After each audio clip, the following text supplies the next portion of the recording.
Good morning. I am here together with Mayor Benji Magalong to inspect some of these problematic again flood control projects. I think you can see for yourself na talagang hindi trinabaho ng mabuti ito dahil yung ginawang slope protection supposedly dito ay bumigay agad. Sinama, pati yung slope protection na dapat na nandyan na hindi ginawa ay bumagsak nito at mabigat, nasira yung kalsada. Ngayon, nakita ngayon namin yung erosion sa ilalim ng kalsada, which is the most important part, ay wala na-erode na dahil yung ginawa nilang protection wall ay ubod ng hina, ubod ng liit. At you will see it later. You can see it there sa ilalim ng tunnel. Talagang na-erode na dahil yung slope protection dito sa baba sa tabi ng ilog ay napakababa at napakahina.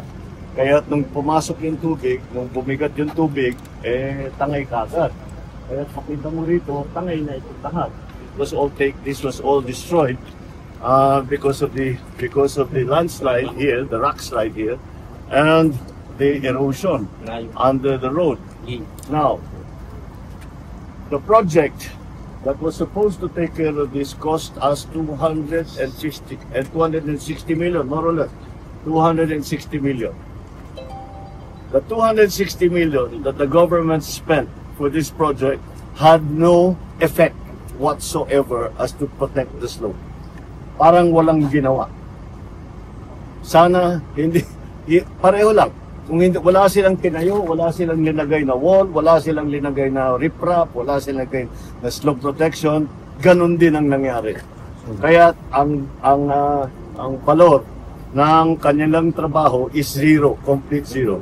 And here's the other thing. That's why I keep talking about economic sabotage. Ang feedback natin from the mayor and from the other the mayor is also here. We are talking to the mayor in terms of the effect on businesses. Because of this, because nagsara ito, hindi na magamit ito, in terms of business, 30%, 35%, I think is the number, 35% kaagad ng kanilang hanapbuhay ay nawala dahil dito. So it is not only the damage, the physical damage that we can see, but it is also the damage to the economy. It is also the damage to the people's livelihood. Naghahanap buhay lang naman ito mga taong ito, tinanggal sa kanila 35% ng kanilang hanap buhay para ibulsa ang pera ng gobyerno.